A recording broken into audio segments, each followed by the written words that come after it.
Assalamualaikum warahmatullahi wabarakatuh. Selamat pagi para netizen di seluruh pelosok tanah air Indonesia. Kurasiana Baskara mengucapkan selamat pagi kepada para netizen di seluruh pelosok tanah air Indonesia. Kurasiana akan membacakan yaitu berita lewat Breaking News Pagi edisi Sabtu 7 Maret 2026, 6 hari setelah Ibu Fathia Arafik kena OTT KPK. Para pemirsa yang budiman, Ukrasiana Baskara akan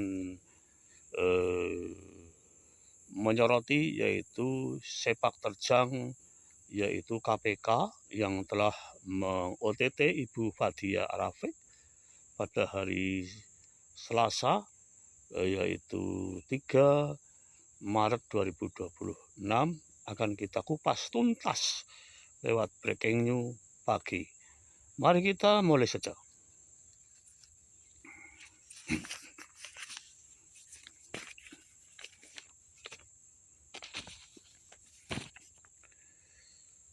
Begitulah rapuhnya pertahanan dinasti Fathia Arafik dengan tergodanya mendirikan gurita bisnis dengan label yaitu PT RNP yang bergerak di bidang usaha pengadaan barang dan jasa outsourcing dengan personil sebagai berikut. Selaku komisaris utama yaitu dijabat oleh Ashraf Abu, kemudian selaku direktur dijabat oleh putranya laki-laki, ya, kemudian dibantu oleh beberapa orang, ya. Direkturnya sudah diganti setelah putranya yang sekarang menjabat anggota DPR di Kabupaten Pekalongan dari fraksi Golkar, kemudian direktur usaha tersebut diganti.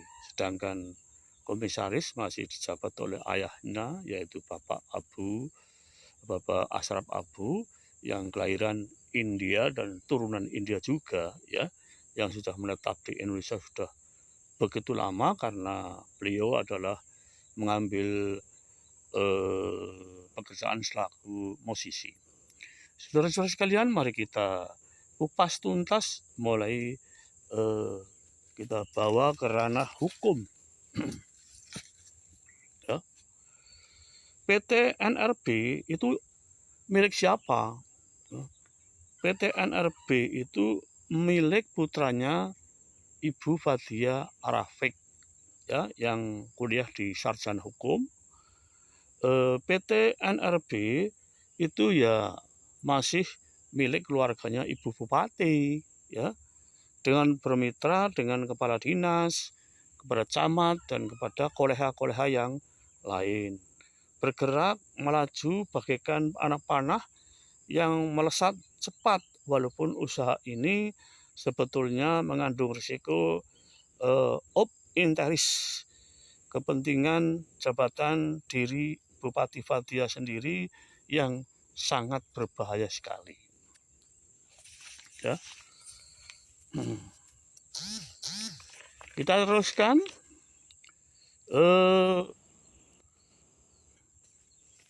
Sekda Kabupaten Pekalongan yaitu Muhammad Yulian Akbar, kapasitasnya selaku mitra kerja Ibu Bupati, sudah menyarankan bahwa Bu, keluarganya jangan nimbrung usaha masalah yang kaitannya dengan menyangkut jabatan Ibu, karena ini mengandung risiko besar, sangat dicurigai oleh masyarakat, sangat dicurigai oleh umum, dan itu sangat berbahaya untuk jabatan Ibu.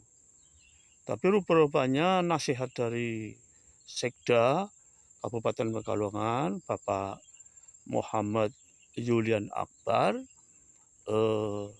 tidak mandi, bahasa Jawa niku ora mandi, tidak mansah. kemudian usahanya bergerak karena memang lupa daratan ya, karena sudah mengenyam manfaatnya. Begitu yang mempunyai proyek adalah Ibu Fathia, kemudian yang borong adalah putranya. Ini mengandung risiko of interest kepentingan, ya, mengandung of interest kepentingan. Artinya bisa menabrak aturan, ya. Mau tidak mau masyarakat yang bergerak dalam bidang usaha di bidang outsourcing itu juga akan tertutup, tidak bisa bergerak sama seperti sejajar dengan milik keluarga Ibu Bupati. Karena otomatis kepala dinas, camat, kepala bagian, dan lain sebagainya, itu kalau ada proyek-proyek tersebut, otomatis tidak akan dilelangkan kepada pihak luar. Walaupun pihak luar ini sudah berani yang harga yang paling bawah, artinya harganya sedikit tetapi bisa mengerjakan proyek tersebut, ya. Tetapi otomatis walaupun ini nampak tidak kelihatan, ini yang namanya intervensi ke dalam itu pasti akan terjadi, ya.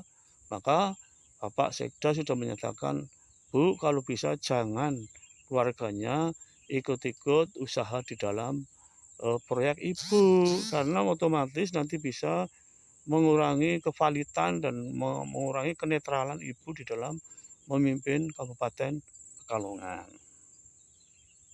Sekda Kepala Dinas sudah tidak kurang-kurangnya menasihati Bupati Fathia agar jangan nyambi bisnis resiko jabatan, tapi tidak digubris olehnya, dianggap usil dan dianggap iri hati ya, hanya bisnis dan bisnis dalam hatinya, ya. Kemudian gurita bisnis keluarga Bupati Fathia akhirnya pelan tapi pasti dari tahun 2023 sampai 2026 berjalan dengan mulus, ya. Kemulusan tersebut mengakibatkan Ibu Fathia tuh lupa diri, ya, lupa diri, kelalen, ora iso mencegah usaha apapun ini, ya.